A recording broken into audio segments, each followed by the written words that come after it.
Good morning, students. We are continuing the story, My Beloved Charioteer. We have been introduced to Aarti, Aji, and the darling Preeti, and the story continues. Aarti has been recently widowed. Preeti was born after her grandfather's death, and the mother, the old widow, is actually trying to find her existence here. So it is basically an existential story. Now let's continue. Habits of disobedience die harder than any others. I had not dared to inform Aarti, and the next day he had another attack and died instantly. 3 months later, Preeti had been born. She never saw her grandfather. Now, the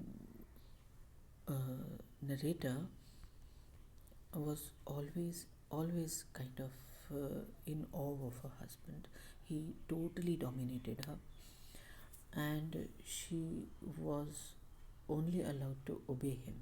She was kind of groomed into being that kind of wife who would just obey her husband, take care of his desires and wishes, feed him, take care of him in general, and do not utter a single word of dissent.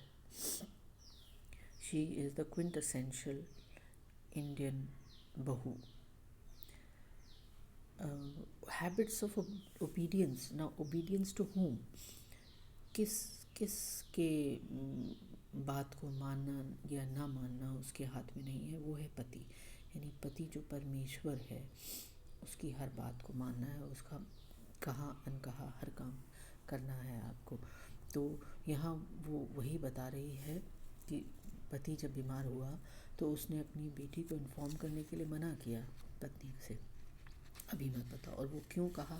क्योंकि आरती उसकी बेटी उस समय pregnant थी और वो नहीं चाहता था कि वो परेशान हो।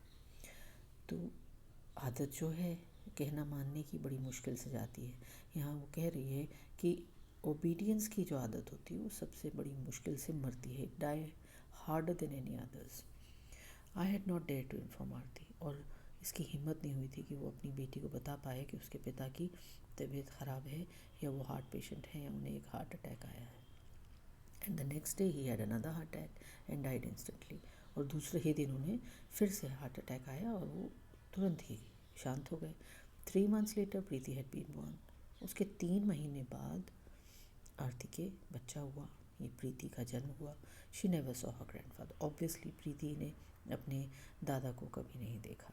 Who is that Ajji? She had asked me once, pointing to his photograph. उसने ज़रूर एक बार अपने ग्रैंडफादर को, अपने नाना को पिक्चर में देख के ज़रूर पूछा था ये कौन है। तो उसने बताया था your grandfather Preeti. My grandfather. She had pondered over it and then asked, and what was he of yours? वो थोड़ी देर सोचती रही, पूछी मेरे नाना तो तुम्हारे क्या हुए? What was he of mine? Now this innocent question had released a flood of feelings within me. My husband, I had said bluntly at last. Now, जब उसने पूछा, बच्ची ने, बड़ा ही इनोसेंट सा सवाल था, मासूम सा सवाल था कि आपके क्या लगते थे? और आपके क्या लगते थे, ये जो शब्द थे, इन्होंने इसके अंदर फीलिंग्स का एक तरह से बांध सा तोड़ दिया। उन्होंने ब्लंटली बस माय हस्बैंड कह के छोड़ दिया, लेकिन अंदर मंथन चलता रहा। I had said bluntly at last, as I settle down to cooking lunch, I want to whether today Aarti will like what I am cooking. No, ये फ्लैशबैक्स हैं। यानी इस कहानी में प्रेजेंट में तो वो बेटी को स्कूल भेज चुकी है, बेटी के उठने का इंतज़ार कर रही है, रसोई में खाना बना रही है, लेकिन विचार जो हैं वो उसके चहुँ ओर दौड़ रहे हैं, और विचारों में वो इन सब चीज़ों को ला ला के याद कर रही है। तो वापस हम प्रेजेंट में जब आते हैं तो देखते हैं, I settle down to cooking lunch. बेटी को उन्होंने, प्रीति को स्कूल भेज दिया है। अब वो दोपहर के भोजन की तैयारी शुरू कर रही हैं, और यही अटकलें लगा रही हैं कि क्या आरती आज उनका खाना पसंद करेगी। I know she will not, but the hope is always in me. माँ है, हमेशा चाहती कि जो मैं बनाऊँ मेरे बच्चों को पसंद आए। वो जानती है कि उसको नहीं पसंद आएगा, फिर भी इस उम्मीद में वो कुछ ना कुछ उसके लिए नया बनाती रहती है. The hope she says is always in me. वो उम्मीद उसके अंदर हमेशा है कि बेटी कभी तो उनको पसंद करेगी. Just as I hope that one day she will talk and laugh again. बिल्कुल उसी तरीके से जैसे उन्हें आज भी उम्मीद है कि वो फिर एक दिन हंसेगी, बातें करेगी. But the day she had laughed, और एक बात जब हंसी की हुई तो उन्हें वो वाक़या याद आ गया जब वो हंसी थी. Her laughter, loud laughter that shattered the tense peace of the house had frighten me. एक दिन अचानक ही वो हंसी थी, और बहुत ज़ोर ज़ोर से हंसी थी, जिसने यहाँ की इस घर की शांति पूरी तरह से भंग कर दी थी और डरा दिया था अपनी माँ को भी. What is it? I had asked nervously, wondering whether to smile, laugh, to respond in some way to her. और माँ को समझ में नहीं आ रहा था कि वो बेटी का क्या, बेटी से कैसे पेश आए. यानी उसे सांत्वना दे, उसके साथ हंसे, क्या करे, मुस्कुराए, कैसे उसको रिस्पॉन्ड करे, वो नहीं समझ पा रही थी. तो उसने बिल्कुल नर्वसली यही पूछा था, क्या हुआ, what is it. She had looked at me in surprise, as if she hadn't expected to find me there with her, and hesitated just a moment, then said, I always used to think I was very different from you. And look at us now, both of us are like a pair of widows. और बेटी ने पलट के माँ को ऐसे देखा था जैसे उसे उम्मीद नहीं थी कि कोई उसके इर्द गिर्द होगा जब वो ऐसे पागलों की तरह हंस रही है. वो एक क्षण को थोड़ा ठिठकी, और फिर उसने कहा कि मैं हमेशा सोचती थी कि मैं तुमसे अलग हूँ, लेकिन देखो आज हम बिल्कुल एक से हो गए हैं, दो विधवाएं, a pair of widows. She didn't mean to be cruel to me, I know that, nor was I hurt by her words. माँ देखो बच्चों के लिए कितनी ज़्यादा लीवे रखती है कि बच्चे में कोई गलती हो ही नहीं सकती. वो कहती है, मैं जानती हूँ कि वो मेरे प्रति क्रूर नहीं होना चाहती थी, लेकिन उसने वो जो शब्द कहे और उनसे मैंने बुरा भी नहीं माना. What pain me was her calling herself a widow. लेकिन सबसे ज़्यादा तकलीफ़ किस बात से हुई, when she herself called her a widow. उसने जब खुद को विधवा कहा तो माँ को चुभा. My mother had been widowed when I was a girl, and I can only remember her as one, her head shaven, wearing coarse red saris and shorn of all ornament. हमारी जो नरेटर है उसकी खुद अपने बचपन की याद ताज़ा हो गई उसकी, कि मेरी माँ जो थी उसको मैंने सदा विधवा के रूप में ही देखा जब मैं बच्ची थी. अब मेरे को उसकी वही याद है. उसका सर मुंडा रहता था, वो मोटी लाल रंग की साड़ियाँ पहना करती थी, ये जो भूरी ब्राउनिश कलर की साड़ियाँ अब राजस्थान में हमारे यहाँ विडोज़ जो पहनती हैं, और कोई गहना वो नहीं पहनती थी. While Aarti, after neglecting herself for days, suddenly dresses up, makes up her face and does up her hair. लेकिन आरती जो है उसने ज़रूर कुछ दिन अपने आप पर ध्यान नहीं दिया, लेकिन फिर अचानक से उसने अच्छे अच्छे कपड़े पहनने भी शुरू कर दिए, फेस पे मेकअप लगाना भी शुरू कर दिया, बालों को भी खूबसूरती से बनाना शुरू किया था. But it is her face that has the arid look of a desert. No smile, no happiness ever blooms there. ऐसा नहीं है कि वो अच्छे कपड़े नहीं पहन रही, कपड़े तो वो पहन रही है, बाल भी बना रही है, मेकअप भी कर रही है, लेकिन जो चेहरा उसका है वो बंजर लगने लगा है. वो रेगिस्तान सा दिखने लगा है, सूखा सूखा रेगिस्तान, जहाँ पर ना कोई मुस्कुराहट है, ना कोई खुशी है, और शायद कभी होगी भी नहीं. Life has been cruel to her. ज़िंदगी ने उसके साथ बड़ा अन्याय किया है. It was a father whom she had loved and he died while I lived. आरती जो थी सिर्फ अपने पिता से प्रेम करती थी और वो मर गया. और कौन जिंदा है, माँ जिसे उसने कभी पसंद ही नहीं किया. It was her husband she had loved even more than the child and he died while Preeti is left to her. और उधर देखें तो पति था जिससे उसे बेपनाह प्रेम था, उसकी मृत्यु हो गई, और ये बच्चा जिससे उसको जुड़ाव भी नहीं हो पाया था वो जिंदा है. Children are more sensitive than we think. हम बच्चों को वो क्रेडिट नहीं देते, लेकिन वो भी बहुत सेंसिटिव होते हैं. They understand so much we think they don't. हम सोचते हैं बच्चा है, इसको क्या समझ आती होगी, लेकिन वो बहुत कुछ समझ जाते हैं. Otherwise why would Preeti have said to me one day, Aji can I sleep in your room at night. यदि ऐसा ना होता तो प्रीति मुझसे एक रात क्यों पूछती कि क्या मैं आपकी कमरे में सो जाऊं. I am old and grey and have lost most of what I have loved in life except these two persons. But at her words, my heart had leapt with happiness.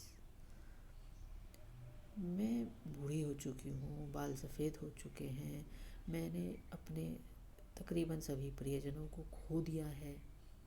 बस ये दो मेरे जीवन में बचे हैं, मेरी बेटी और उसकी बेटी. लेकिन उसके शब्द सुनकर मेरे अंदर भी एक खुशी का स्रोत फूटा. Yet I had restrained my joy and asked her, why प्रीति. लेकिन फिर भी मैंने अपने अंदर फूटते उस खुशी के एहसास को रोककर उससे पूछा था, क्यों बेटा, क्यों. I'd like to. You can tell me stories at night. मैं चाहती हूँ ऐसा करना, आप मुझे रात को कहानियाँ सुनाना. And there are so many things I suddenly remember at night and want to tell you. और फिर कितनी बातें हैं जो रात में मेरा मन करता है, मुझे याद आती हैं, जो मुझे आपको बतानी होती हैं. एंड और वो ठिठक गई. But mummy is with you. पर तुम्हारे साथ तो मम्मी होती है ना रात में. The child's face had fallen. और उसका चेहरा लटक गया. बट आजी, if I try to talk to her, she says go to sleep Preeti, don't bother me. And she never sleeps at all. She just reads and smokes and I don't like that smell. कि बस माँ होती ज़रूर है, लेकिन वो मुझे डांट देती है. वो कहती है सो जाओ प्रीति और मुझे तंग मत करो. पर वो सोती भी नहीं है और पढ़ती रहती है या स्मोक करती रहती है, और वो स्मेल मुझे अच्छी नहीं लगती. The child has a high and clear voice and I had hushed her in sudden fear that she might be overheard. बच्चे जो होते हैं उन्हें डर नहीं होता, झिझक नहीं होती. उसने और बहुत स्पष्ट आवाज़ में उसने ये बात कही तो नानी डर गई. उसने कहा धीरे धीरे बोलो, धीरे बोलो. उसको लगा कहीं कोई सुन नहीं ले. But it's true, she smokes incessantly now. लेकिन बात तो सच ही है. बेटी जो है वो लगातार ही स्मोक करती है आजकल. At first she try to hide it from me but not for long. शुरू में उसने मुझसे छुपाने का प्रयास किया, माँ के सामने नहीं करूँगी, लेकिन फिर वो ज़्यादा देर छुपा नहीं पाई. When I was a child, it had been considered wrong even for a man to smoke in my father's house. जब मैं बच्ची थी तो मेरे पिता के घर में तो पुरुषों का स्मोक करना भी गलत माना जाता था. But today I would of my own accord let my daughter smoke if I thought it would brought her happiness. लेकिन आज ये हालत है कि मैं स्वयं अपनी बेटी को नहीं रोकूंगी या ले करने दूंगी स्मोक अगर वो उससे खुश होती है तो. It doesn't. लेकिन उससे खुशी थोड़ी मिलती है उसे. She puffs out smoke as if she is emitting bitterness. वो ऐसे सिगरेट पी के धुआं उड़ाती है जैसे कि वो अपने अंदर की कड़वाहट को बाहर फेंक रही हो. There is an infinity of bitterness in her. लेकिन उसके अंदर तो इतनी कड़वाहट है कि वो नॉन स्टॉप ही स्मोक करती है. And I can not help her. और मैं उसकी मदद नहीं कर सकती. I can only try to look after her body. मैं केवल उसके शरीर की देखभाल कर सकती हूँ. Such a small thing but even in that I fail. यही तो कर सकती हूँ मैं. कितनी छोटी सी तुच्छ सी काम है जो मैं कर सकती हूँ, लेकिन वो भी मैं नहीं कर पाती. उसमें भी मैं हार जाती हूँ. She is thin and brittle. वो बिल्कुल दुबली पतली है, बिल्कुल जैसे हाथ लगाते ही बिखर जाएगी. Most of the time she never dresses up, just goes around in an old gown, her fair hair confined by rubber band. और ज़्यादातर वो अच्छे से कपड़े भी नहीं पहनती. हमेशा एक पुराने से गाउन में घूमती रहती है, बालों को एक रबर बैंड में बांध के. Preeti looking at an old photograph had wistfully said once, my mummy was so pretty wasn't she Aaji. Preeti ने एक बार अपनी माँ की पुरानी फ़ोटो देख के कहा था, मेरी माँ बहुत अच्छी थी ना, बहुत सुंदर लगती थी ना. The child's pride in her mother had roused in me a rage against Aarti. और बच्चे की ये जो मासूमियत है, जो प्राइड वो फील कर रही है अपनी माँ की फ़ोटोग्राफ्स देख के भी, उसको लग रहा है कि मेरी माँ कितनी खूबसूरत थी और अब नहीं रहती है वो उस तरीके से. तो उससे इस नानी के दिमाग में गुस्सा आया. She seems to me like a child sulking because she does not have what she wants, willfully ignoring the things she has. Has anyone promised us happiness for a lifetime? I want to ask her. और उसे गुस्सा क्यों आया? क्योंकि वो माँ है, उसकी बेटी ही सही लेकिन माँ भी है, और उसे अपने बच्चे का ध्यान रखना चाहिए। जो मर गया उसके साथ आप मर नहीं सकते, लेकिन जो ज़िंदा है उनके लिए जी तो सकते हो। वो ऐसे लगता है जैसे बच्चे नहीं होते, कोई चीज़ ना मिले तो रूठ जाते हैं, सल्क करते हैं। वो ऐसा लग रहा है कि वो इग्नोर कर रही है जानबूझकर जिन चीज़ों को उसको ध्यान देना चाहिए। उसको जो नहीं मिला उसके लिए वो परेशान है। Has anyone promised us happiness for a life time? अब आप बताएं, किसी ने क्या हमें प्रॉमिस किया है कि हम ज़िंदगी भर प्रसन्न ही रहेंगे? ऐसा मैं पूछना चाहती हूँ अपनी उस बेटी से। Why don't you go out? मैंने एक बार उससे पूछा था, तुम बाहर क्यों नहीं जाती? वेयर? कहाँ जाऊँ? I had mumbled something she had not heard. She had gone on, there is nowhere I want to go, everywhere I see couples, I can't bear to see them, I could murder them when I see them talking and laughing. और वो बड़बड़ाती रही कुछ अपने आप से ही, something she had not heard. मैंने कुछ कहा, उसने नहीं सुना और बोलती चली गई. कहाँ जाऊँ मैं? जहाँ भी जाऊँ कोई ऐसी जगह नहीं जहाँ मैं जाना चाहूँ. हर जगह हर तरफ मुझे जोड़े दिखते हैं, कपल्स नज़र आते हैं, मैं उनको देख नहीं सकती. I can't bear to see them. मुझे लगता है उन सबको मार डालूं, क्योंकि वो बोलते हैं, हंसते हैं. The kind of talk amazes me. और ऐसी बातें सुनकर मुझे हमेशा आश्चर्य होता है. I can not understand her. My niece had once told me of something she had read in an American magazine. इसको हम आगे कंटिन्यू करेंगे.